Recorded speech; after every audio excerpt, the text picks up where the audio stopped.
should move further down. I'm thinking that,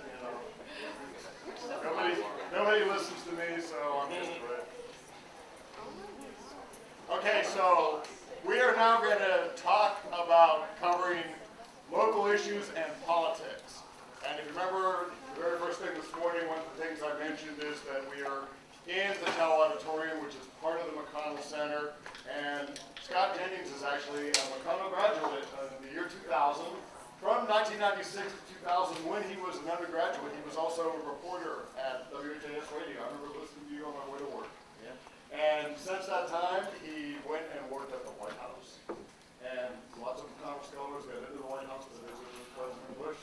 And you are now you own a PR agency and you deal with politics. So you as journalists might be getting releases from him, or he may be giving you information. So he can actually talk to you about what PR people tell journalists and maybe give you some tips on better questions to ask or whatever.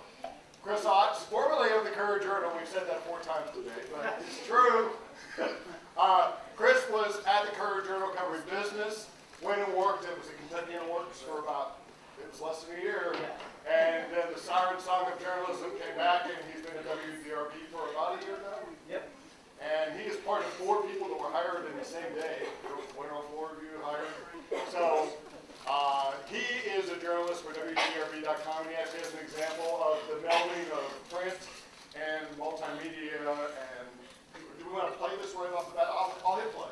Yeah. So I'm going to hit play, and we'll start as soon as this is done. It's not like an hour long, is it? No, it's about Just joke. like that or even death on Dixie Highway. WDRB Why don't you pause it when you talk? Okay, you want to talk about it? Sure. Yeah, I need to make it louder. Okay, so I'm one of 4 newspaper trained reporters at our television station, WDRB. And I wanted to show this to you guys. This is not actually me, but a colleague of mine, Marcus Green. He did a very in-depth story where he paper records of pedestrian fatalities, accident reports. And he put together a map, he made a spreadsheet, he analyzed it to find the hot spots, and then we went and did a television piece associated with that to sort of bring the issue of pedestrian deaths to light. So this is just the best example so far of this kind of collaboration that we're doing at our television station, and I wanted to show it to you guys because TV has not been disrupted as a business model in the same way that newspapers have, and so I think that a lot of television stations are looking for people who can do deep reporting, who can write and edit, not just a traditional television reporter, and these 2 worlds are kind of coming together, how that can work. So that's why I'm doing it. Chris was also the editor of his daily paper when he was at the University of Alabama. Yes, Crimson and White. Fix them. We have looked through the data, and Louisville is on pace to have the most pedestrian fatalities in about 4 years. And no area of town has proven to be more dangerous than Dixie Highway. The accidents can happen anywhere.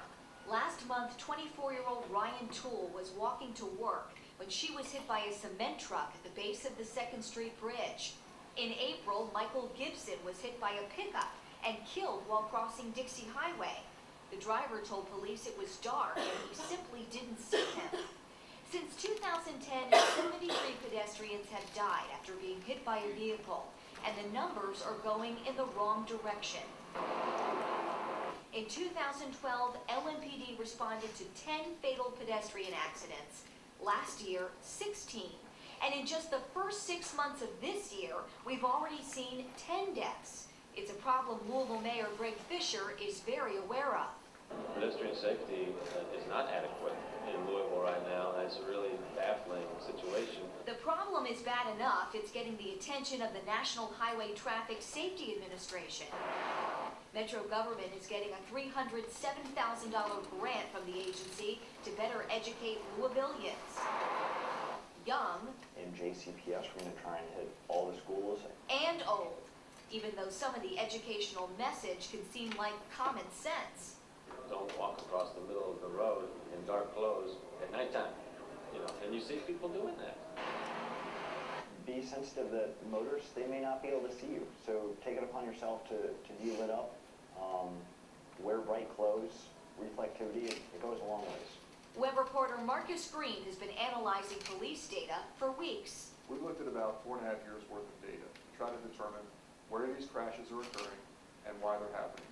And what we found is that the majority are happening outside the Waterston Expressway. They're disproportionately happening in southwestern Jefferson County. I actually just crossed the road and almost got hit by a car. 1 in every 5 accidents in Louisville happens on Dixie Highway, or Dixie Dieway, as locals call it. Dixie's pretty dangerous. Making the highway safer is the goal of a multi-million-dollar improvement project. One of the safety improvements planned is a more defined median. That way, pedestrians will have a place to stop and make sure they can get across the next 3 lanes of traffic safely. Right now, I have to cross 6 lanes of traffic. I hit my stopwatch, and that takes me at least 23 seconds. The project is being dubbed the Dixie Do-Over. The plan also calls for things like better lighting and sidewalks that sit farther back from the road. Change the speed limit, slow it down a little bit. We're on pace to hit pedestrian fatality numbers that we haven't seen in 4 years. That's obviously a discouraging number, but the city officials hope that with implementing these measures that may be able to be curbed. Web reporter Marcus Green created an interactive map that details exactly where the deadly crashes occurred and what led up to them. You can find it and his story right now on WDRB.com. I'm Lindsay Allen, WDRB News. Okay, so what was cool about that is that this, first of all, this is like huge for a television story. I mean, that was very long compared to what you normally see on local news. And we were only able to put that story together because it was based on the kind of deep reporting that Marcus knows how to do. And we're all getting better at doing that little TV part of it, where you could tell he could have projected a little bit more, but, it's just kind of a work in progress. So I wanted to show that to you guys as kind of an example of the possibilities in the professional world these days. So maybe let Scott talk for a little while. Sure. My name is Scott Jennings. I'm a University of Louisville graduate, and as Ralph said, I did work in the journalism field for 4 years here in the market. After that, I went into politics and have been part of some political organization for the last 14 years. I worked on 3 presidential campaigns, 3 Senate races, 1 White House, and numerous other political outfits. Today, I run a company called RunSwitch Public Relations, which is a public affairs and public relations agency. It's the largest one in the state. We're headquartered here in Louisville. We do business in numerous states and countries, and I still do some politics. I run the super PAC that is supporting U.S. Senator Mitch McConnell's re-election campaign this year. So you're welcome for all the revenues that you all have taken from our advertising buys to hire people like Chris. But no, it's been a fun year for reporters, I'm sure, to cover what is the most watched Senate race in the country and will be the most expensive Senate race in possibly U.S. history. So be glad to take any questions. When I was a student like you, I did get a job as a reporter at WHAS Radio. This was from 1996 to 2000.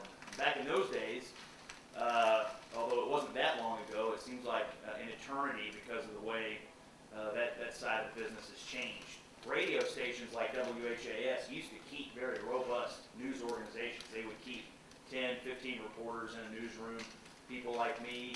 You would anchor a few newscasts. You would go out and cover stories. I won an Associated Press Award once for doing a 5-part, 5-minute, each part was 5 minutes, and it was a 5-part documentary on the plight of the homeless living in downtown Louisville. This does not exist in radio news anymore. There is still radio news, but it is extremely short, and you find people, like me, instead of being reporters, sitting in a studio somewhere and doing a 2-minute newscast and then flipping a switch, and then now they're doing a 2-minute newscast in Lexington, then they flip a switch and now they're doing a 2-minute newscast in Nashville, then they flip a switch and now they're doing a 2-minute news, whatever's on the wire. They've kind of taken the reporting out of the radio newsroom and outsourced it almost entirely to wire services, which is unfortunate. In Louisville, we do have one exception to that, I would say, and that's what they're doing in public radio with WFPL and the Center for Investigative Journalism. I think they're actually doing some actual reporting, which is what we used to do at WHAS, but the consolidation of the radio business has really scaled back opportunities for radio journalism. So I'm happy to answer questions you all have today about my time in journalism, or a lot of the jobs I've had in politics has been as a flack, so I'm the person dealing with the incoming from reporters. I spend a lot of time writing press statements for people. I spend a lot of time formulating responses to questions. I spend a lot of time researching questions to ensure that answers that people are giving to reporters are accurate. I also spend a lot of time developing content. With fewer and fewer reporters and newsrooms getting smaller and smaller, one of the reasons that my agency exists is because we have clients that I think have good stories to tell and have the ability to provide content to news outlets. So we write a lot of content for people. I do also write a column for the Courier-Journal once every 3 weeks. They've asked me to write a column about politics, and so once every 3 weeks you'll see me on the editorial page. And it's 850 words every 3 weeks. It's not easy to come up with, so if any of you all are aspiring columnists, I'm happy to talk about what that's been like. I've been doing it for 1.5 years now. And even though I only do it once every 3 weeks, I have a tremendous amount of respect for people who have to come up with one every week, or people like Jen Rubin at the Washington Post who have to write 3 or 4 blog entries a day. I mean, content's not easy to come up with, and so the people who continue to do that and keep those newspaper opinion pages interesting, I have a lot of respect for. Did they come to you, Scott, at CJ? Yeah, they did. They did come to me. They had a conservative columnist, John David Dyke, for some time, who now works for WDRB, and they had parted ways, and so they split John David's what he was doing into 3 parts, and so they came to me and 2 other people and asked us to fill the space. And I think it's good for this newspaper to have a conservative column every now and again. I mean, it's an extremely liberal editorial page, and so I think it's smart for them to have a bit of a balance. I think it's still unbalanced personally, but I do believe they've done a good job of at least trying to balance the views in the editorial page. And I think John David, frankly, continues to do an excellent job writing for WDRB. I mean, what Chris's outfit has done is interesting. Hiring newspaper people. They hired John David Dyke, who was a newspaper columnist, and now he writes a column for a website that is connected to a TV station. So what they're doing in terms of producing content in the market is really unprecedented. I think some of what happens at Chris's outfit is interesting because they're not owned by a publicly traded corporation.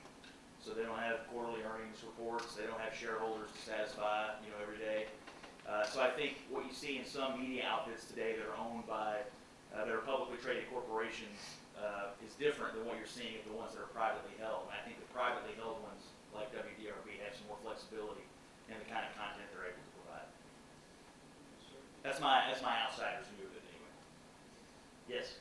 Chris, what kind of coverage are you giving to local government meetings? I mean, are you doing more investigative work, or are you looking at the day-to-day? I in my very poor preparation for this, I just picked like one story. Yeah, that'd be great. And just printed them out. So, I don't have like an exact beat. Like what I do is mainly business, economy, and local government. I write a lot about pretty much everything I do has something to do with money.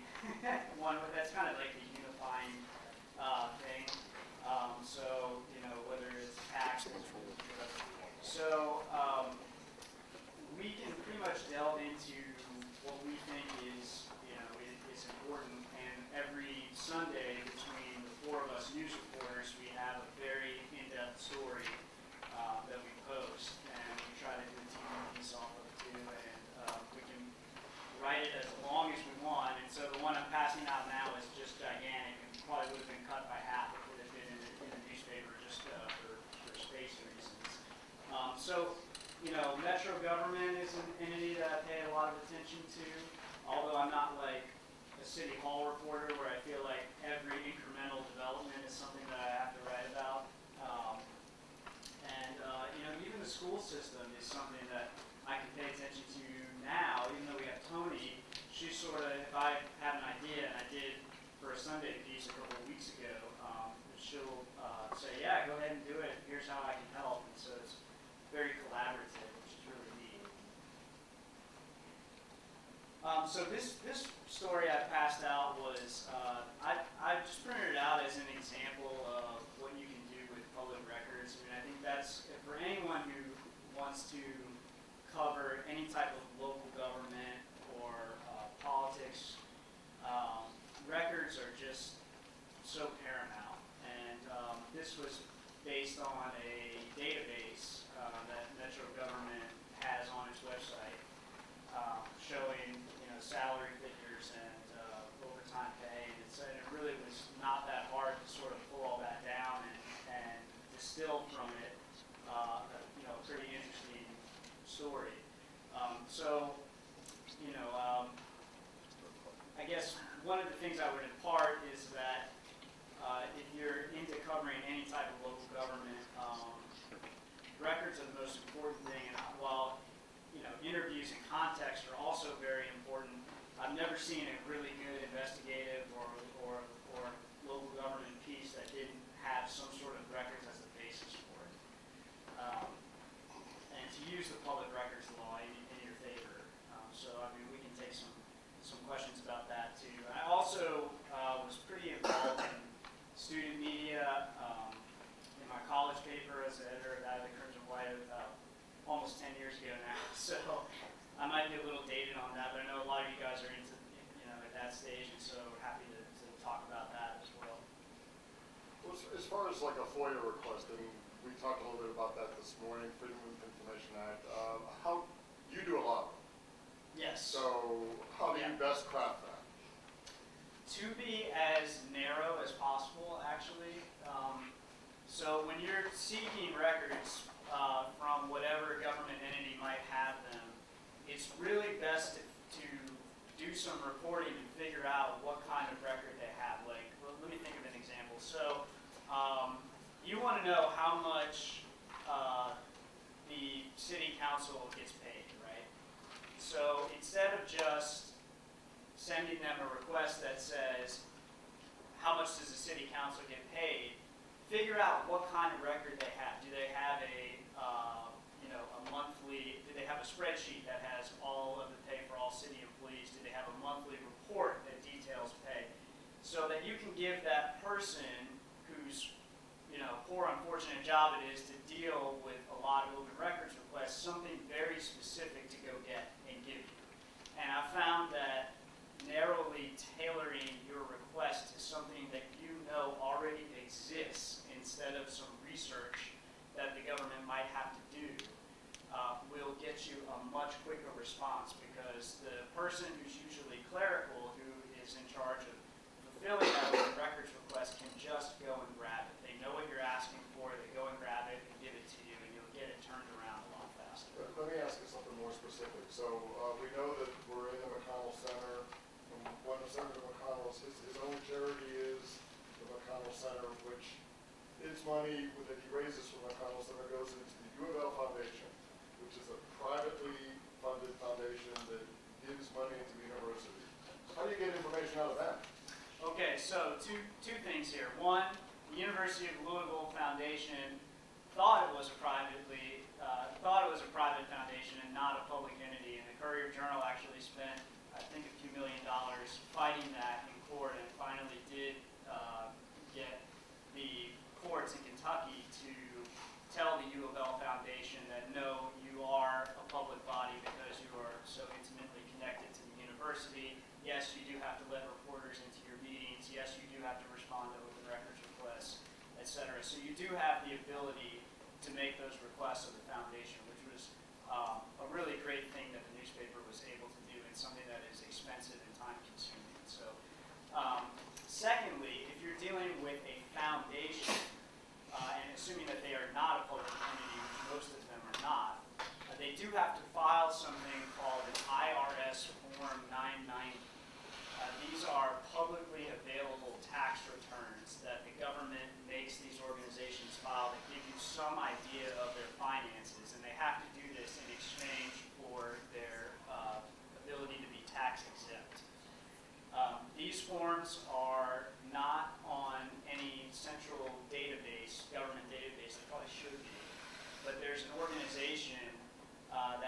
website called guidestar.org that is in the habit of collecting these forms from the IRS office in Utah or wherever they're sent, scanning them and putting them online. So that's a great way to research any charity, private foundation, any nonprofit organization, basically, that you're interested in. You can start there and see what are their latest financial reports. The downside is that that information, those reports are really old, but they're usually a year or two old.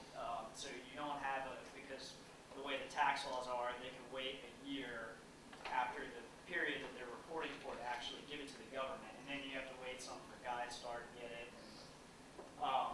Another way is to go to the foundation and say, give me your latest filed tax return, which they have to do under federal law if you ask for it. The only downside to that is if you're trying to just build some knowledge about a foundation or any kind of nonprofit and you don't want them to know at this point that you're looking into them and their activities, that would tick them off that you're onto something if you go and ask them directly for their tax return.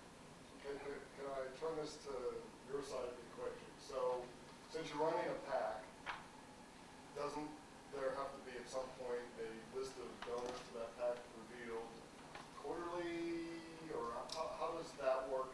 And again, because you're helping Senator McConnell craft a message for his reelection campaign, and when reporters call you and want to know, hey, we want to know who the donors are. Well, there are two entities that typically participate as independent expenditure organizations in federal politics today. The most famous term is super PAC. These things exist under Section 527 of the IRS tax code, and they actually are fully disclosed. You file a report quarterly. All your donors, all your expenditures, all your ins and outs is fully made public. And so that is the only difference between a super PAC and an actual candidate committee is that a super PAC can take unlimited contributions from individuals and corporations. So whereas a candidate can only take $5,200, I can take $1 million or $10 million. And that's because of the Citizens United Yes. decision by the Supreme Court of Yeah. the United States. Correct. The only thing we're not allowed to do is coordinate expenditures with the campaign.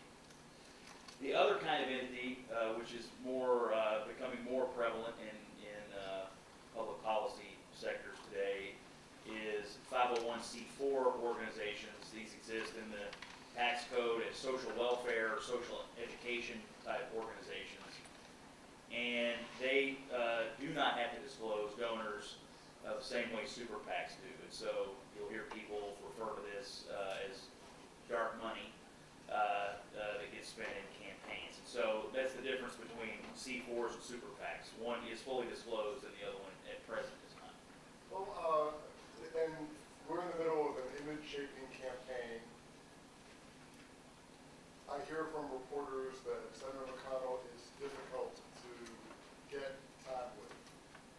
Can you explain some of why that might be from your point of view? Well, I don't talk to the campaign, but From someone who knows yeah, politics. from my point of view, he's actually, I mean, it seems to me relatively accessible for a couple of reasons. Number one, he's on the Senate floor every day, opining about something. He has to cast votes every day the Senate's in session. And so in terms of building a public record, I think incumbents, by the nature of their job, have more of a public record than challengers because they're having to build a record by going to work every single day. Now that the Senate's not in session, I'm sure he'll be back here in Kentucky campaigning and talking to the press. I actually think this campaign, his campaign, I think he's interviewed fairly often from my perspective. Now, does that mean the press in the state is covering him? I don't know. I mean, I picked up the Courier-Journal on Friday morning and the front page story says, neo-Nazi plans write-in campaign for Kentucky Senate. And I thought to myself, why does this guy deserve 800 words on the front page of the Courier-Journal?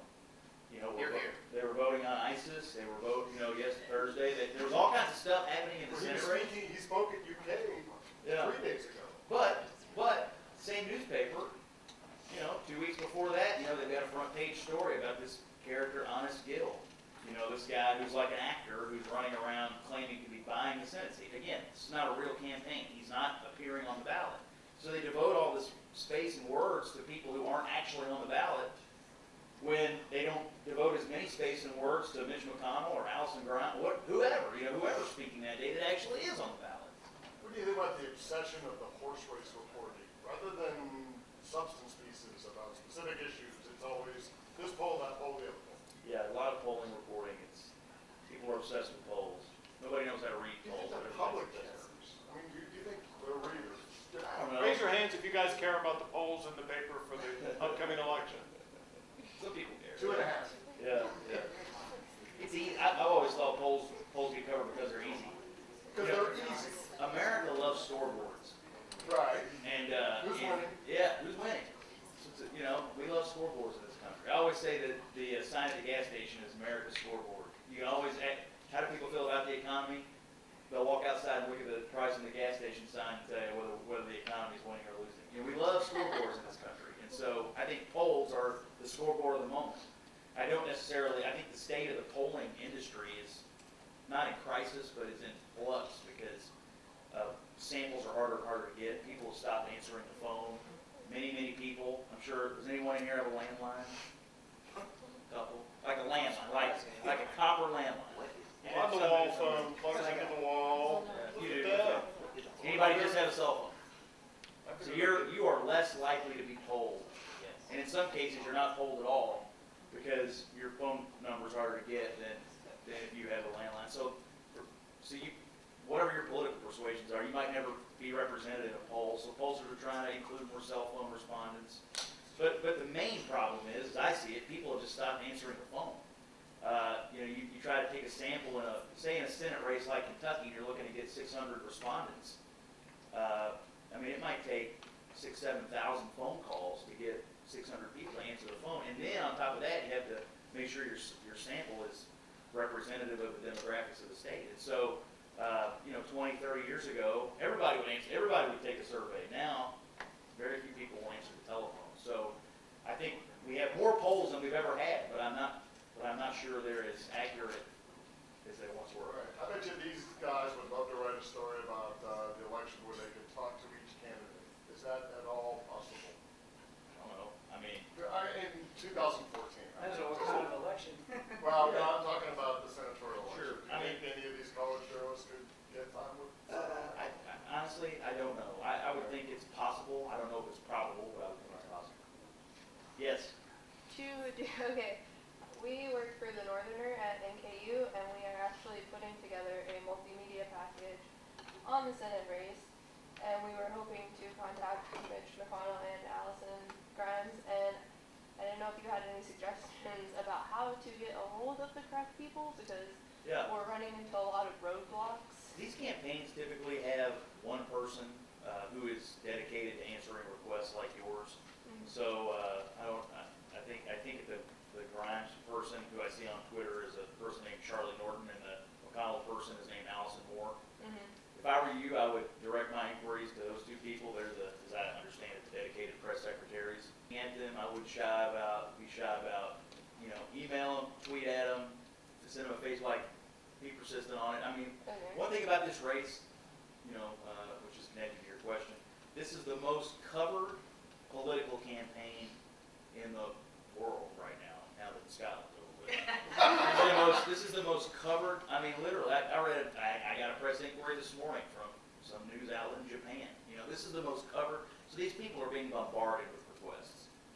So, tossing a request into a vacuum one day and then hoping it lands, you're going to have to stay on it. You may want to offer to come by the office one day, be my recommendation. Have you guys tried to sort of go to any campaign events where the candidate would be and kind of be in the press pool there and see if you can sort of get a second with them? I think that's often another strategy that reporters pursue. Just being there can sometimes lead to some serendipitous moment where the candidate is willing to take a question or two from a group of reporters, say, you might be able to get a question in there. And your readers are going to vote Yeah. in Kentucky, and therefore you're reporting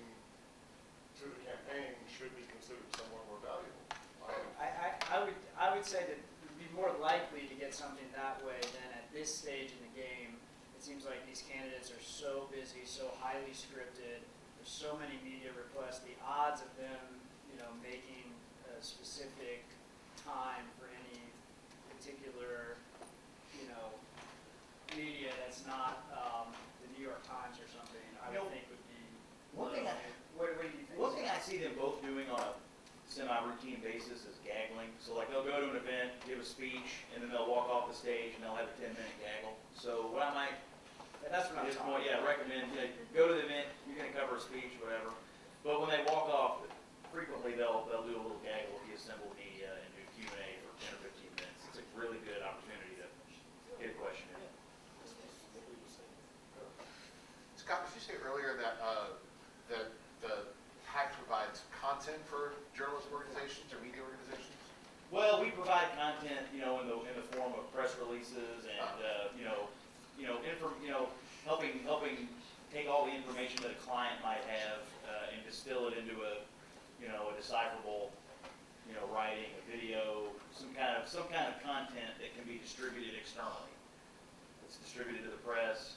It's distributed to their stakeholders. It's distributed to people who are interested in their company or industry. But it's just broadly distributed. It's distributed on their social channels, and so. But that's what I meant by that. We make a lot of content to try to help organizations communicate their message or whatever they want to talk about that day. A quick follow-up: have you ever been surprised when a news organization just used what you gave them and didn't treat it as raw material, but just treated it as content to put directly onto their website? That doesn't happen very often. I think sometimes at smaller papers, if you do a release, you might get it printed somewhere.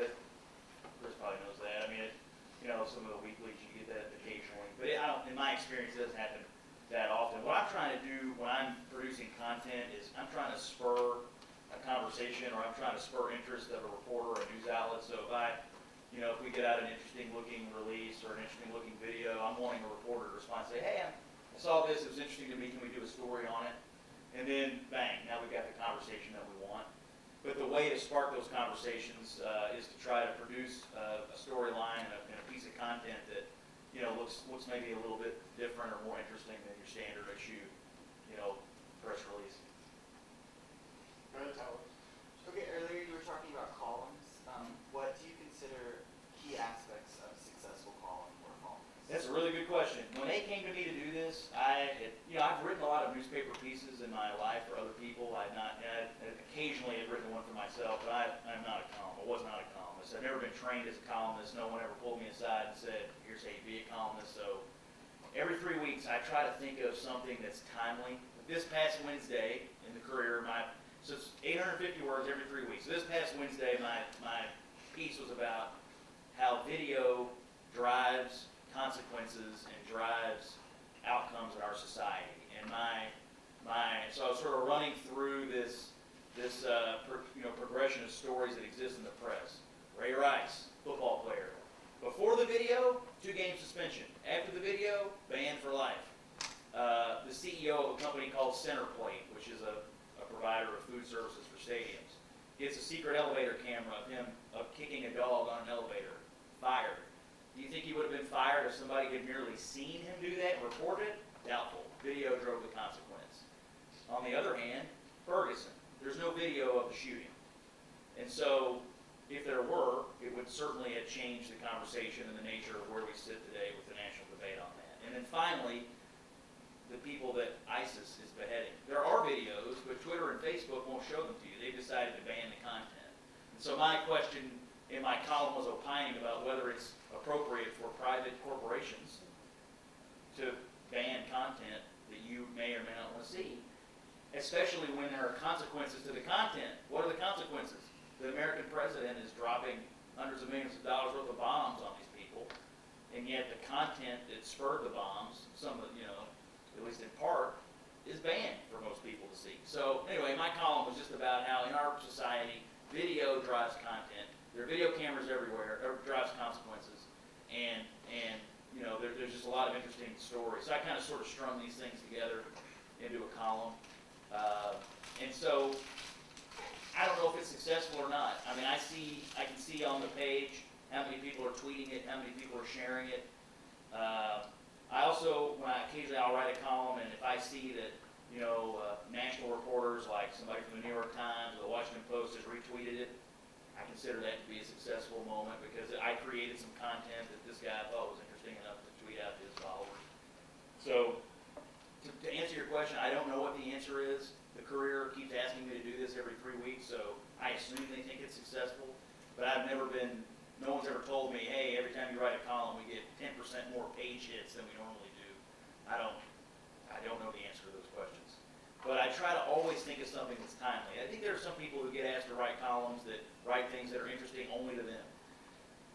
And I think the point of the newspaper opinion page is to stimulate the conversation in the marketplace of ideas. And so I try to write things that I think would get two people talking, like, oh, what do you think about this or that? So that's my goal, is to just, try to stimulate the marketplace of ideas. And I think that's the purpose of a newspaper opinion page, is to have conversation in the community. So that's what I try to do. Okay, I have another question. Sure. Especially at U of L, we have such a large international community of students. What are your opinions on covering international politics on college? I wrote for the Cardinals when I was here, by the way, so congratulations on that. That's a good question. I don't know. I actually think international politics generally is undercovered in campaigns. I mean, there's a lot of stuff going on in the world of serious consequence, and so I tend to think those issues go undercovered in U.S. Senate races. And it typically only goes covered if some external event prompts it, right? So we're now going to bomb ISIS, so that prompts some coverage. But without that, would that have been a point of coverage for this campaign? Don't know. So I think that people who are have a dedicated beat on that probably it's important. Somebody should cover it because these senators, these members of Congress, they're dealing with this stuff more than I think that people. We think a lot about what are the most important issues in the election: the economy, education, healthcare, whatever. Rarely do people say international affairs. These folks are dealing with these things on a routine basis. So I would say the more coverage, the better in terms of the political beat.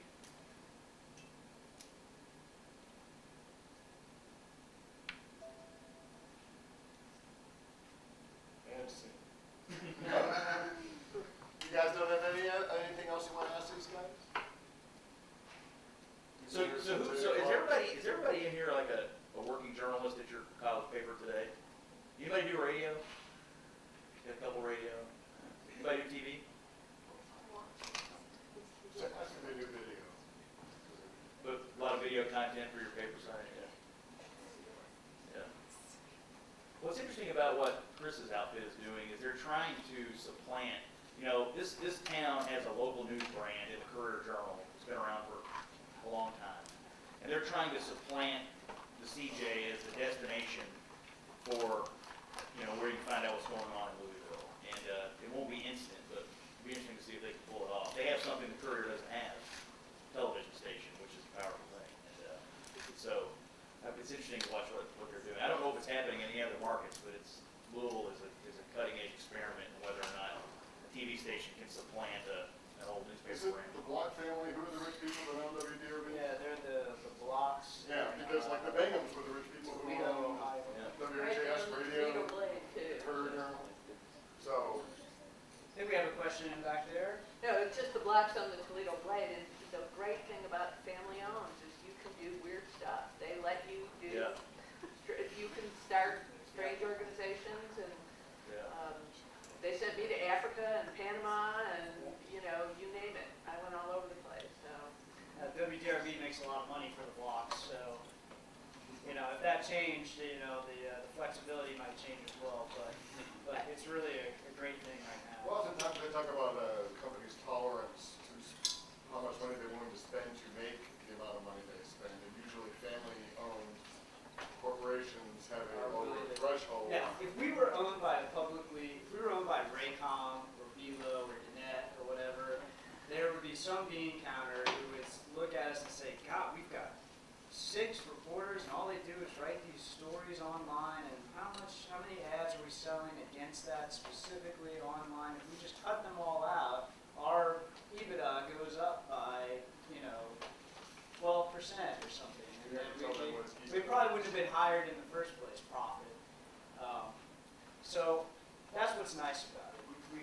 You have a little bit of freedom to experiment and try new things when you have good owners with resources. Was it Neil that called you, Scott? Implant. Yeah. It was the editorial. I'm curious as to you guys who are trying to do journalism around your colleges and just the reading habits, the consumption habits of your peers and how you. I was trying to think if I were back circa 2005, 2006, and how we got people to pay attention to what we were doing, particularly if it was like sort of more serious reporting. And I just wonder about the habits nowadays and how fragmented everything is with social media and stuff. And I'm wondering what you guys have found will drive interest in your publications. Bueller? Yes, go ahead back there. Well, I'd say if anyone else wants to comment on this. You're from Northern, right? Yes, Northern Okay. Kentucky University. We recently had an article. We had one of those preachers with the signs come to campus and wrote an article on that.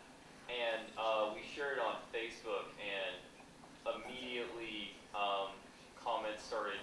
Well, you can imagine like how the comments started pouring in, and like as people got more, I guess the opinions got more and more divided, the views started accumulating more. So I don't know how to replicate dividing our audience into two different sides for every article. But So you saw it as a good thing.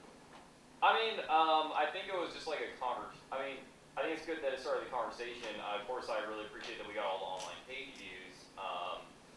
And then I think is that our most commented article on the website Right now, I think just the fact that the video fits so well with that kind of story and people wanted to watch it, like if they missed it, everybody was talking about it. So I just think that kind of multimedia element fit really well with the story. And how did you shoot the video? Was it just an iPhone video, or was it like professionally shot, or? You need to ask our video One of editor. our digital projects manager, he was down there with his iPhone, like while our managing editor was like interviewing people and working on writing the story and everything, and then he was like live tweeting quotes while they were down there, and then she published the story later that day. That's really great. Yes. It's funny that happened at your campus because that just recently happened at ours, and that's what I brought to your attention. It was on Thursday. There was like a huge. It's probably the same guy. Where was he from? Brother Jim, right? Ours from South Central Kentucky. He has like some pretty graphic signs. I mean, I think Brother Jim has been traveling Oh, no, around the those are area. different people. Yeah, the guy who it was, he travels like to different universities, so it was probably the same guy. How do you guys verify your comments? Like, for instance, the Courier Journal now, you have to comment through Facebook so they know it's a real person and they can go. Do you do that on your site, or how do you do that? On our site, yeah, you have to like enter your name, and I think you have to have an email too for it, and then you can comment. You can't comment anonymously. How about the other papers? And I think like we need to approve comments, don't we? They just have to create I an think account Kevin on was our site. approving that. On your site? But yeah. I was talking about records before. How many of you guys would know how to file an open records request with your university?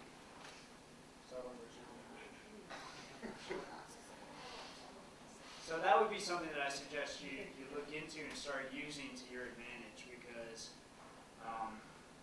generally you're so much closer to the decisions that the university makes, and they're so pertinent to your audience. The local paper isn't going to be covering the university with that kind of depth and specificity. So anything that you're curious about, you might try to figure out what records the university may have on that, and try to figure out who the contact is, and go ahead and put those requests in. It doesn't cost you anything.